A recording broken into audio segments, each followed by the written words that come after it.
Pediatric brain tumors are the most common type of solid childhood cancer and only second to leukemia as a cause of pediatric malignancies. The incidence of childhood brain tumors ranges from approximately 0.3 to 2.9 cases per 100,000 live births in different parts of the world. Their prognosis and survival rates depend on multiple factors including the type of the brain tumor and location, divided into supratentorial and infratentorial. Supratentorial tumors are located above the tentorium cerebelli. It's a dural reflection which separates the two lobes of the brain. They are more common in those less than 3 years old. On the other hand, infratentorial tumors are located below the tentorium cerebelli and they are part of the posterior fossa tumors. In fact, 60% of all the brain tumors in the pediatric age group are located here. The most common representative of the infratentorial tumors are medulloblastoma, which is the most common posterior fossa tumors in the pediatric age group, followed by the diffuse pontine glioma or the brainstem glioma, and the ependymoma, which will be discussed later. Before we talk about the clinical signs and symptoms of the brain tumors and the different types of tumors, it is important for us to take a look first at the normal anatomy of the nervous system. By knowing the normal anatomy of the nervous system, we will truly understand why the signs and symptoms occur and how the management will take place. The cerebellum is at the lower back part of the brain between the cerebrum superiorly and the brainstem inferiorly. The cerebellum controls movement, balance, and posture, making sure that everything will go smoothly. The brainstem is made up of the midbrain, pons, and medulla. It is the lowest part of the brain and it connects to the spinal cord just above the back of the neck. The brainstem controls vital functions such as breathing, heart rate, and blood pressure, and the nerves and muscles used in seeing, hearing, walking, talking, and eating. Now, if an abnormal mutation of the cells in the brainstem or cerebellum will occur, the presenting clinical signs and symptoms of posterior fossa tumors are related to the following. Firstly is the raised intracranial pressure and the focal neurological signs. When we talk about raised intracranial pressure in children, it will be the most common presenting sign of a brain tumor, which blocks the passageway of the cerebrospinal fluid that bathes our nervous system with nutrients and protects against sudden injuries. Hydrocephalus is an abnormal buildup of fluid in the ventricles or cavities deep within the brain. When there is an excess fluid, the ventricles will widen as you can see in the picture, putting pressure on the brain's tissues. Cerebrospinal fluid is the clear, colorless fluid that protects and cushions the brain and spine. Also, it will manifest by headaches, vomiting, double vision, and papilledema. Headache, when it manifests, it will be severe in the early morning upon waking up, and there is a frequent non-localization in the head. Vomiting is also associated with the headache and it will temporarily relieve it. Now, diplopia can also result because of the stretching of one or both of the cranial nerve that innervates the eye muscle. Patients will usually complain of seeing a double image where there should only be one. The two images can be side to side, on top of one another, or both. Another eye condition affected by brain tumors are the strabismus or crossed eye. It is a condition in which the eyes do not line up with one another. In other words, one eye is turned in the direction that is different from the other eye. Next will be the papilledema, where there is a swelling of the optic nerve which connects the eye and the brain.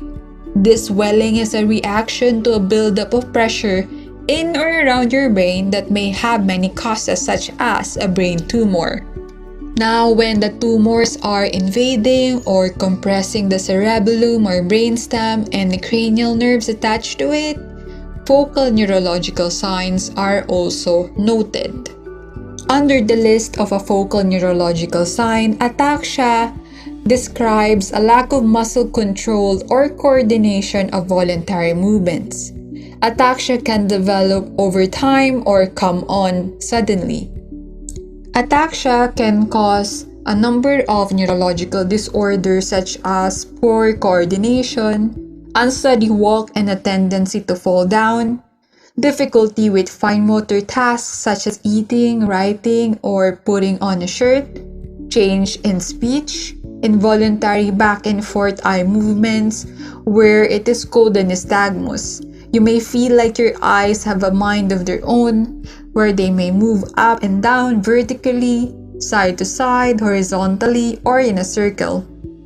This is also called dancing eyes, where you can't control your eye movement. Also, hemiparesis are noted where there is a weakness of one part of the body. Next is neck stiffness and head tilt.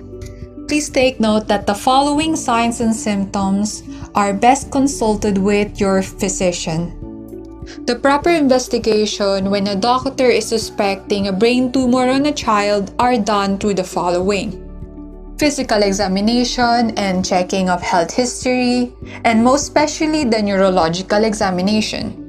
Now, when your doctor is truly suspecting the brain tumor after the physical exam and neurological examination, MRI and CT scan will be ordered, as this is one of the best imaging modalities in order to visualize brain tumors.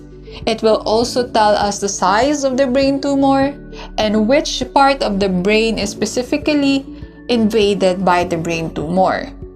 Now is the time to talk about the different types of brain tumors. Firstly is the medulloblastoma. This tumor may begin in the embryonic cells that remain in the brain after birth, meaning it is already developing when the baby is still in the womb. Therefore, this is a malignant tumor that we are talking about. Current management includes surgery, radiation therapy, as this tumor is radiation sensitive and it has a tendency to recur and metastasize along the CSF pathway, and adjuvant chemotherapy are also recommended.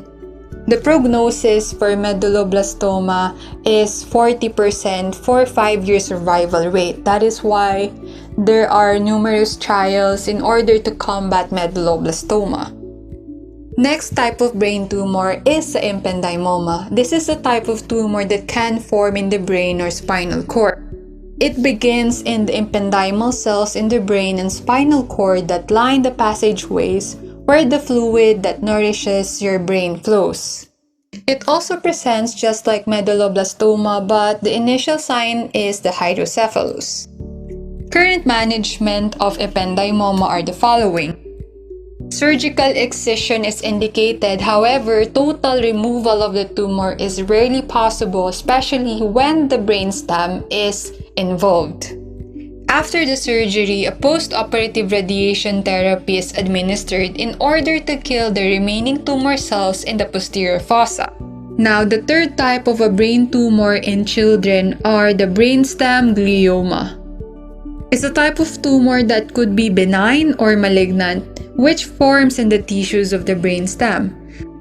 Most childhood brainstem gliomas are classified as diffuse intrinsic pontine gliomas, which forms in the pons. The clinical presentation of a brainstem glioma includes problem with visions, just like diplopia, and also facial weakness, and most especially is a change of personality. The current management for brainstem gliomas are only radiation therapy and chemotherapy. Surgical treatment is not usually indicated, although an open or stereotactic biopsy may be performed to confirm the diagnosis. It is truly important to understand the different types of brain tumors and the specific management that it involves, because the plan for cancer treatment will usually depend on whether the tumor is in one area of the brain or if it has spread all throughout the brain. Knowing all these types of brain tumors among the pediatric age group are very important. especially for the team of doctors working together with the parents in order to provide the best management for our children as they grow up, and to be a strong brain tumor survivor. Thank you for listening to the Brain Tumor 101 by Claire Castro. I hope you learn a lot, and may we see you once again next time. Thank you and have a nice day.